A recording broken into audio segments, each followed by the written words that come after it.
पैसा सबकी जरूरत है, सबको चाहिए, पर इसके बारे में बात कोई नहीं करता। वजह, हमारी majority of the population middle class है और मिडिल क्लास फैमिलीज में पैसे की बात नहीं होती, इसीलिए ये लोग सबसे ज्यादा सफर करते हैं। इन्हें ये पता ही नहीं चलता कि हमारी लाइफ दो इमोशन से कंट्रोल होती है, फियर एंड ग्रीड। पहले, पैसे ना होने का डर हमें मोटिवेट करता है हार्डवर्क करने के लिए। फिर जब कुछ पैसे आ जाते हैं तो ग्रीड पैदा होती है वो सारी चीजें खरीदने की जो पैसे से खरीदी जा सकती है। और ऐसे ही लाइफ का एक पैटर्न सेट हो जाता है। काम करो, बिल्स पे करो, और काम करो और बड़े बिल्स पे करो। जैसे जैसे इनकम बढ़ती है वैसे वैसे खर्चे बढ़ते हैं, और इसी को ऑथर रैट रेस कहते हैं। अगर आपने खुद को फाइनेंशियली लिटरेट नहीं किया तो कुछ टाइम बाद आप भी इसी रैट रेस में होंगे। फाइनेंशियल इलिटरेसी का सबसे बड़ा कारण है हमारी सोशल कंडीशनिंग। हमें बचपन से ये सुनने को मिलता है कि पैसा ही सारे फसाद की जड़ है, पैसे पेड़ पर नहीं लगते, पैसे से खुशियां नहीं मिलती, पैसे बचाओ।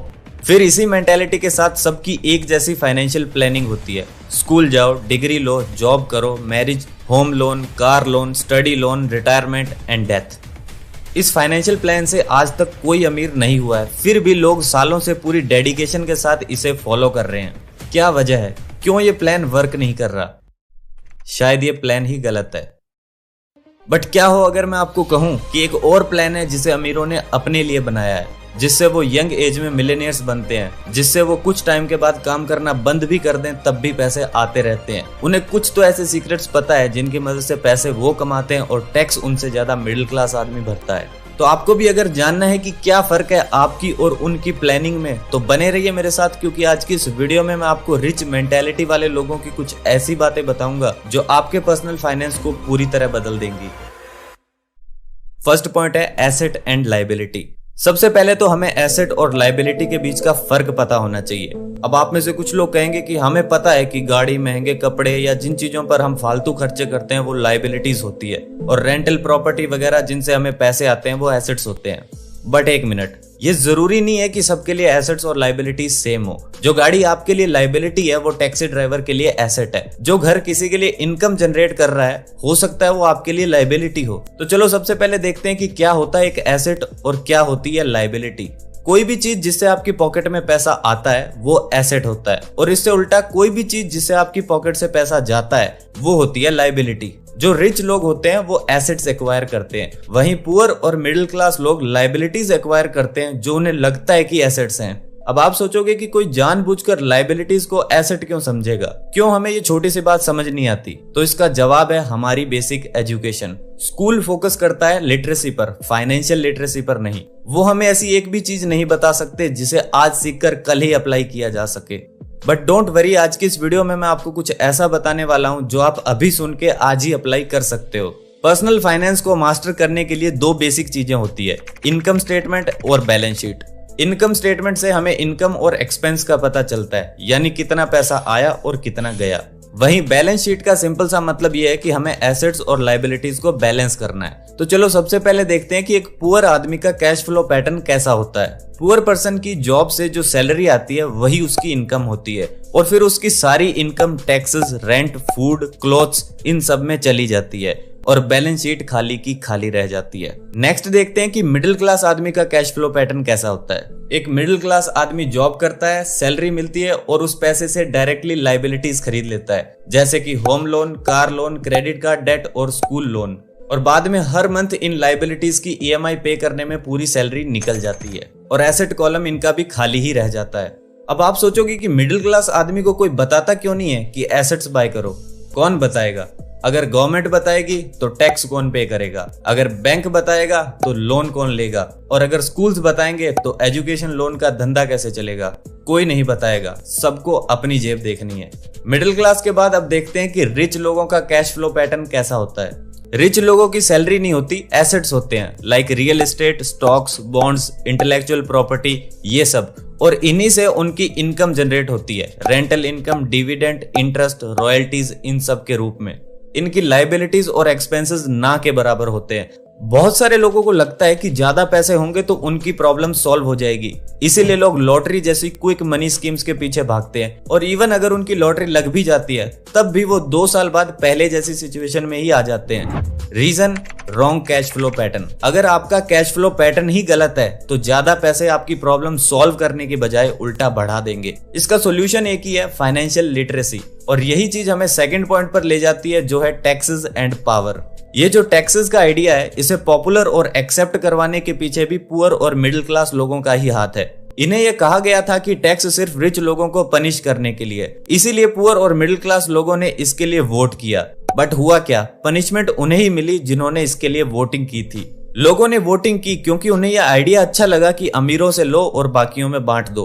बट वो यह भूल गए कि तुम गवर्नमेंट के सगे थोड़े ना हो, वो तुमसे भी तो टैक्स लेंगे। और वही हुआ, आज रिच लोगों से ज्यादा टैक्स मिडिल क्लास आदमी पे कर रहा है। उन्हें ये समझना चाहिए था कि रिच लोगों का फेवरेट सब्जेक्ट है मनी और तुम उनसे टैक्स लेना चाहते हो। Not possible. अगर कोई इंसान अमीर हुआ है तो इसका सिंपल सा मतलब है कि वो किसी सेट ऑफ रूल्स को फॉलो नहीं करता, तो ऐसे इंसान से आप टैक्स कैसे पे करवाओगे। रिच लोगों को लीगल कॉर्पोरेट स्ट्रक्चर की नॉलेज होती है, उन्हें टैक्स बचाने के बहुत से रास्ते पता होते हैं। मनी के मामले में रिच लोग मिडिल क्लास लोगों को आसानी से बीट कर देते हैं क्योंकि ये सब्जेक्ट स्कूल्स में नहीं सिखाया जाता। रिच लोगों के पास पैसे हैं, पावर है और चीजों को चेंज करने की एबिलिटी है। वो बैठ के मुंह मांगा टैक्स पे नहीं करते, वो तरीके खोजते हैं, स्मार्ट अकाउंटेंट्स को हायर करते हैं ताकि टैक्स मिनिमाइज हो सके। बट पुअर और मिडिल क्लास आदमी इतनी कोशिश नहीं करता, वो बस बैठ जाता है और अलाउ करता है गवर्नमेंट को कि लगाओ इंजेक्शन और निकाल लो जितना ब्लड चाहिए। रिच लोग टैक्स बचाने के लिए कॉर्पोरेशन ओन करते हैं क्योंकि एक एम्प्लॉय पहले अर्न करता है, फिर टैक्स पे करता है और जो बच जाता है उसी में जीता है। वहीं एक कॉर्पोरेशन ओनर पहले अर्न करता है, फिर स्पेंड करता है और बाद में जो कुछ बच जाता है उस पर टैक्स पे करता है। और यही सबसे बड़ा टैक्स लूप होल है जिसका यूज रिच लोग करते हैं। फॉर एग्जाम्पल, एक कॉर्पोरेशन ओनर की वेकेशन हवाई की एक बोर्ड मीटिंग हो सकती है, उसकी कार पेमेंट्स, इंश्योरेंस, सब कुछ कंपनी एक्सपेंसेस हो सकते हैं। बहुत सारी रेस्टोरेंट मील्स पार्शियल एक्सपेंसेस में काउंट हो सकती है। इसी तरीके से वो टैक्स बचाते हैं। थर्ड पॉइंट है सिक्योरिटी वर्सेस फ्रीडम।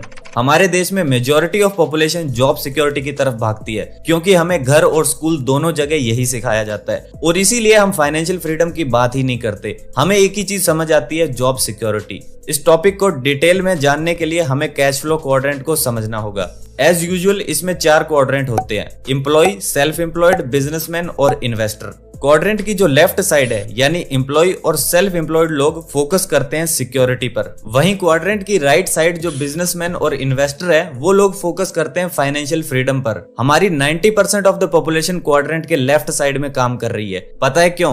क्योंकि जब हमें डिग्री मिलती है तो साथ में एक एजुकेशन लोन का बिल भी मिलता है और उस बिल को पे करने के लिए हम जॉब चूज करते हैं। वहीं राइट साइड में सिर्फ 10% ऑफ द पॉपुलेशन काम करती है क्योंकि इसके लिए आपको फाइनेंशियली लिटरेट होना पड़ता है। ऑथर के रिच डैड कहते हैं कि फाइनेंशियल इंटेलिजेंस का पता इस बात से नहीं चलता कि आपने कितने पैसे कमाए हैं, बल्कि इससे पता चलता है कि आपने कितने पैसे बचाए हैं। आप पैसे के लिए कितना हार्डवर्क करते हो वो मैटर नहीं करता, मैटर ये करता है कि पैसा आपके लिए कितना हार्डवर्क कर रहा है, यानी आपका पड़ा हुआ पैसा आपको कितना रिटर्न दे रहा है। ऑथर कहते हैं कि आप लेफ्ट साइड में जितना सक्सेसफुल होते हैं उतना ही मनी ट्रैप में फंसते हैं। फॉर एग्जाम्पल, मानो आप एक एम्प्लॉय हो और आपकी सैलरी बढ़ी है तो उसके साथ 2 चीजें और बढ़ती है, पहला टैक्स और दूसरा इंटरेस्ट ऑन डेट।